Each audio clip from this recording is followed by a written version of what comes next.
So hello students, आज हम पढ़ने वाले हैं क्लास 9 का चैप्टर फर्स्ट ज्योग्राफी का, जो कि है इंडिया साइज एंड लोकेशन। तो देखते हैं, इंट्रोडक्शन से स्टार्ट करते हैं। तो इंडिया बहुत प्राचीन सभ्यताओं में से दुनिया की एक सबसे प्राचीन सभ्यता है और इसने मल्टीफेसेटेड सोशियो इकोनॉमिक प्रोग्रेस दिखाई है पिछले 50 सालों के अंदर।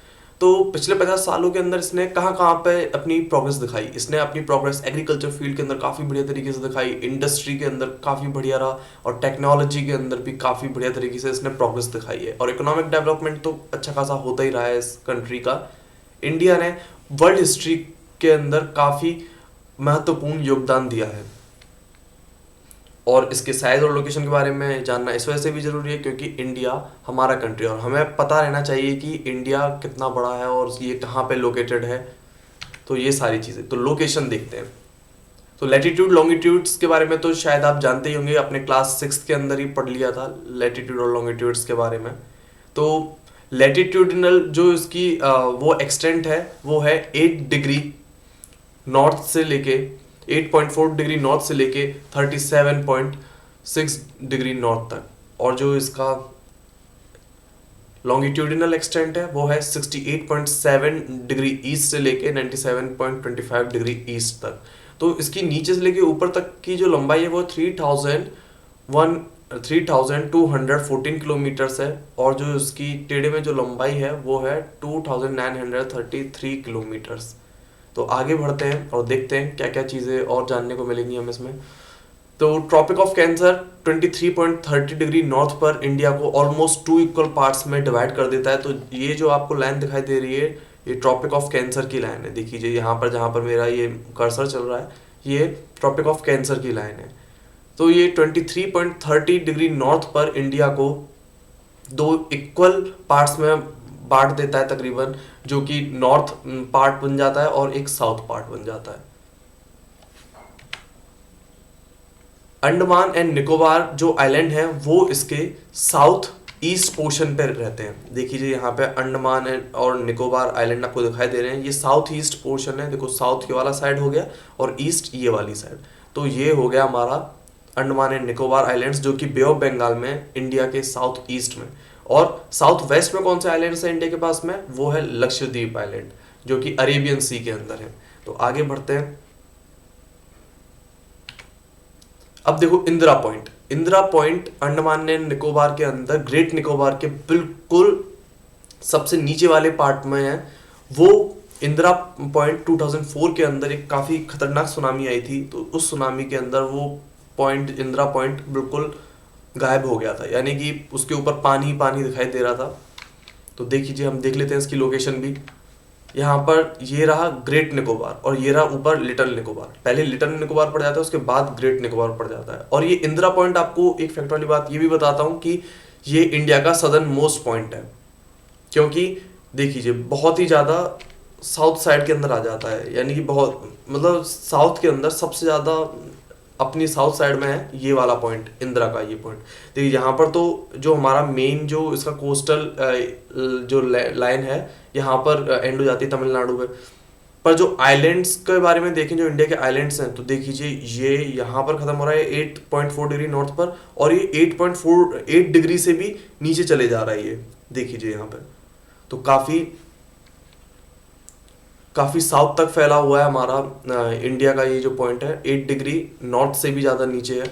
तो देखिए यहाँ पर इंदिरा पॉइंट है, और ये देखिए यहाँ पर पूरा अंडमान निकोबार आइलैंड है, ये ग्रेट निकोबार और ये ऊपर वाला लिटिल निकोबार। अब बिल्कुल एंड में है इंदिरा पॉइंट। जो इसका साइज है उसके बारे में देखते हैं। 3.28 स्क्वायर किलोमीटर का इसका एरिया है, और जो 2.4% पूरे ज्योग्राफी यानी कि जो पूरा अर्थ है उसका 2.4% एरिया को ऑक्यूपाई करके रखता है अपना भारत देश। तो इसी वजह से हम यहाँ से एक निष्कर्ष ये निकाल सकते हैं कि ये 7th लार्जेस्ट कंट्री है पूरे वर्ल्ड में। तो एरिया के हिसाब से इंडिया 7th लार्जेस्ट कंट्री है पूरे वर्ल्ड के अंदर। और अब देखते हैं इसके साइज के बारे में। जो इंडिया है लैंड बाउंड्री कितनी लंबी शेयर करता है, देखिए जो और कंट्री से जो लैंड बाउंड्री शेयर करता है वो है 15,200 किलोमीटर्स, ठीक है।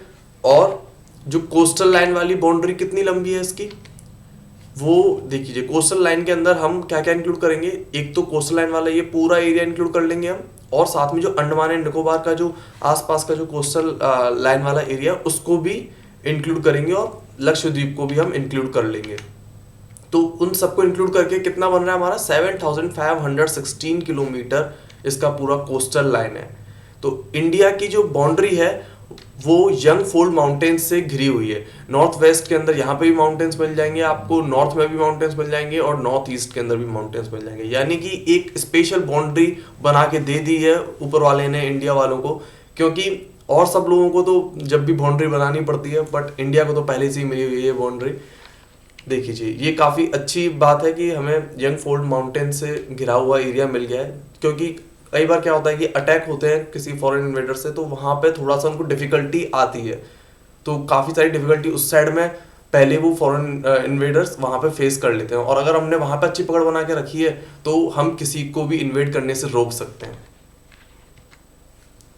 अब इसका जो 22 डिग्री नॉर्थ वाला लैटिट्यूड है, इसके 22 डिग्री नॉर्थ के बाद से 22 डिग्री नॉर्थ देखिए यहाँ पर है, 24 डिग्री ये दिखाई दे रहा है आपको, देखिए ट्रॉपिक ऑफ कैंसर के वो जस्ट ऊपर साइड में राइट साइड में 24 डिग्री नॉर्थ ये है, और 20 डिग्री यहाँ पर नॉर्थ ही है, तो इसके जस्ट बीच में होगा 22 डिग्री नॉर्थ। तो 22 डिग्री नॉर्थ के साउथ वाले पार्ट में, यानी कि 22 डिग्री नॉर्थ लैटिट्यूड के जो सदर्न पार्ट है वो पूरा का पूरा कोस्ट लाइन से घिरा हुआ है, यानी कि फिर बाद में कोई और बॉर्डर शेयर नहीं करता, यानी कि कोई भी बॉर्डर शेयर नहीं करता। देखिए जो श्रीलंका है, तो श्रीलंका से भी कोई बॉर्डर शेयर नहीं कर रहा है यहाँ पे।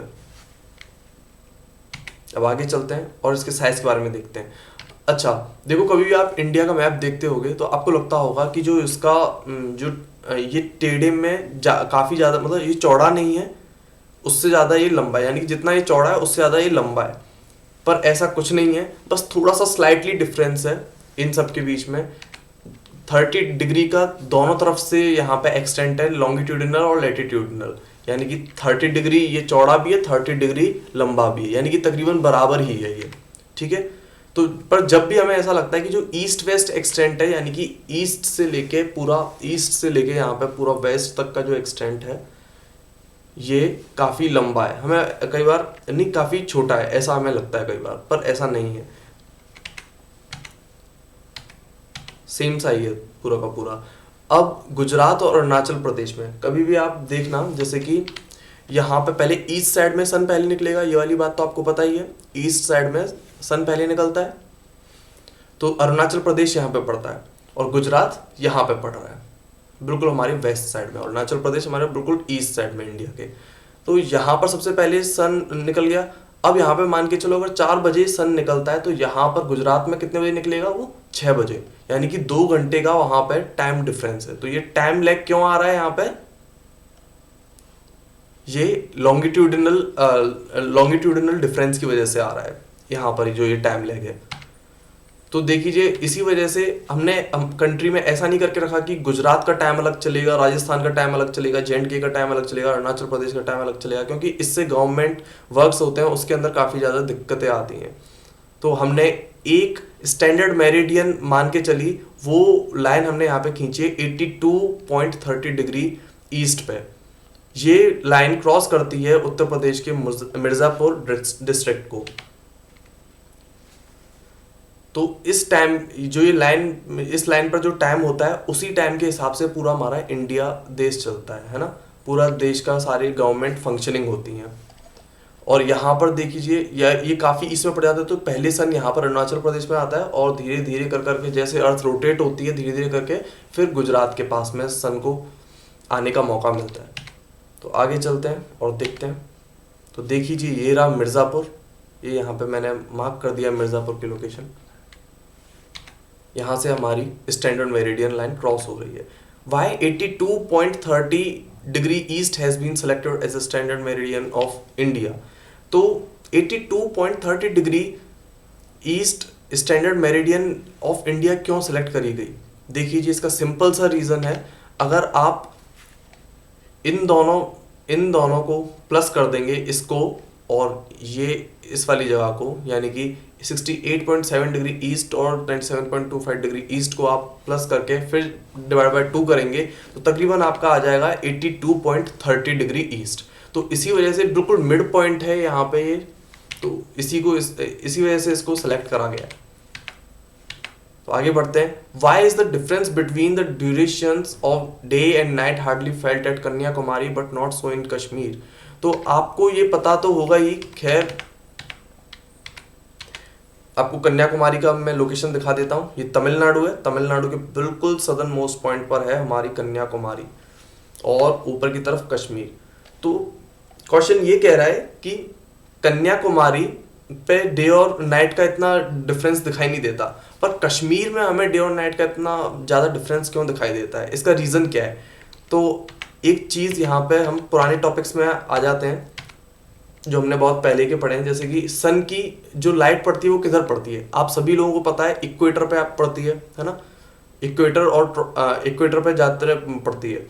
अब क्या होता है कि जो भी जगह इक्वेटर के पास में है तो वहां पे इतना डिफरेंस दिखाई नहीं देगा। अब जितना वो सन की लाइट से दूर होते जाएगा तो उस हिसाब से डे और नाइट में हमारा डिफरेंस आ जाता है। तो आज के लिए बस इतना ही, और पार्ट सेकंड हमारा कल तक आ जाएगा हमारे चैनल पर। तो जब तक के लिए चैनल को सब्सक्राइब कर लो, और अगर आपको वीडियो अच्छा लगा हो तो इस वीडियो को लाइक कर देना। तो मिलते हैं नेक्स्ट वीडियो में, जब तक के लिए बाय बाय।